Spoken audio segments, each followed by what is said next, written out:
জানি না জীবনে এই দিনগুলো দেখার সৌভাগ্য আবার হবে কি না। তো এখন যে রোজা রাখতেছি, আল্লাহ সেই রোজা যেন কবুল করে নিয়ে এই রমজানের উসিলায় জীবনের গুনাহগুলো ক্ষমা করে দেন। হ্যালো ভিউয়ার্স, আসসালামু আলাইকুম। আপনারা সবাই কেমন আছেন? তো বিকাল থেকেই ভিডিওটা শুরু করে দিয়েছি। বিকালবেলা হলেই তো এখন হচ্ছে রান্নাবান্না শুরু হয়ে যায়। আপনারা কখন থেকে রান্নাবান্না শুরু করেন অবশ্যই একটু কমেন্টসে জানাবেন। আমার রান্না কিন্তু আসরের আজানের পর থেকেই আমি শুরু করে দেই। তো এদিক দিয়ে হচ্ছে আলুগুলো আগেই আমি কেটে রেডি করে রেখে দিয়েছিলাম। আজকে হচ্ছে ছোট ছোট আলুগুলো এভাবে ভাজি করব কাঁচা টমেটো দিয়ে। আমার শাশুড়ি আমার খেতে চেয়েছে। কাঁচা টমেটো হচ্ছে আমার মেজো ননাস পাঠিয়ে দিয়েছে, তাই এই তো টমেটোগুলোও হচ্ছে কেটে নিলাম। তো প্রথমে আলু লবণ হলুদ দিয়ে কিন্তু সিদ্ধ করে নিয়েছি। এরপরে হচ্ছে তেল দিয়েছি। তেল দেওয়ার কিছুক্ষণ পরেই এই তো মরিচ পেঁয়াজগুলো আর একটু রসুন কুচি করে দিয়েছি।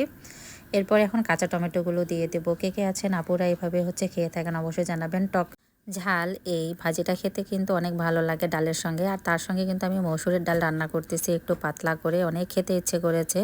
আসলে সারাদিন রোজা থেকে রোজার মুখে মনে হচ্ছে কি খাবো আর কি খাবো না। তো রান্না করার পর কিন্তু দেখবেন আর ক্ষুধাই থাকে না, এরকমটা কিন্তু হয়। তো এদিক দিয়ে হচ্ছে এই তো ডালের মধ্যেও একটু শুকনো মরিচ দিয়ে দিয়েছি, একটু ঝাল ঝাল করে আর কি খাবো শুকনো মরিচ দিয়ে।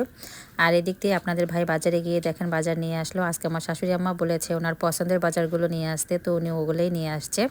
মিষ্টি কুমড়া, জালি কুমড়া, আর তার সঙ্গে হচ্ছে এই তো ইফতারিগুলো নিয়ে আসলো। আসলে হরেক রকমের ইফতারিগুলো কিন্তু রমজান মাসেই দেখা যায়, দেখেই কিন্তু একেবারে মন শান্তি। তো এদিক দিয়ে হচ্ছে ইফতারিগুলো ওই রেডি করতেছিল নিজে হাতে, আর এদিক দিয়ে আমার ছেলে হেল্প করতেছিল। ও আবার অনেক সুন্দর করে শরবত বানাচ্ছিল, গতকালকেও শরবত বানিয়ে দিয়েছে, আজকেও। তো আবার পাশে হচ্ছে এই তোর বড় আম্মুদেরকে দিতে গেল। আর এদিক দিয়ে হচ্ছে আমি আবার ভাজিগুলো নামিয়ে ফেললাম, ডালটাও হচ্ছে নামিয়ে ফেললাম। আমি দুই চুলায় রান্না করতেছি। ইন্ডাকশনে আলু ভাজি বসিয়ে দিয়েছি, আর এদিক দিয়ে চুলায় কিন্তু হচ্ছে ডাল বসিয়ে দিয়েছি। যেহেতু একা হাতে রান্না করতেছি, আমার হেল্পিং হ্যান্ড মাসি এখনও আসেনি, তো এই জন্য একটু রান্না বান্না করতে দেরি হচ্ছে আর কি। কাটা বাছা রান্না করতে বুঝতেই পারতেছেন কি অবস্থা। রমজান মাসে তো একটু বেশি রান্না বান্না হয়। তো এদিক দিয়ে হচ্ছে ইফতারি করার কিছুক্ষণ পরে কিন্তু আবার আমরা হচ্ছে ভাত খাই। আর ভাত প্রিয় বাঙালি বলে কথা, আর আমাদের তো অনেক প্রিয়, ভাত ছাড়া আমাদের চলেই না। আবার ইফতারিটাও কিন্তু পছন্দের। তো এদিক দিয়ে হচ্ছে আবার আমি তো গরম গরম মাছ ফ্রাই করে দিলাম। তেলাপিয়া মাছের গরম গরম এই ফ্রাইটা খেতে অনেক পছন্দ করে আমার পরিবারের সবাই।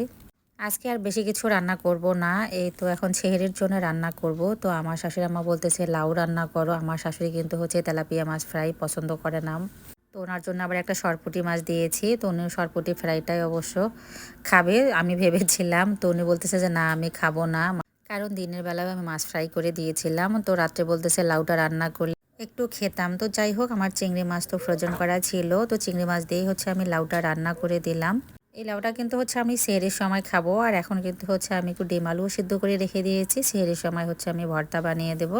তো রান্না শেষ করে এই তো সবাই মিলে হচ্ছে খেয়ে নিলাম। আমার শাশুড়ি আমার লাউ দিয়ে মজা করে খেয়েছে, লাউটা নাকি অনেক মজা হয়েছে। তো কালারটা দেখে আপনারাই বলেন তো কেমন হতে পারে। ভিডিওটা এখানেই শেষ করলাম। সবাই ভালো সুস্থ থাকবেন। আল্লাহ হাফেজ।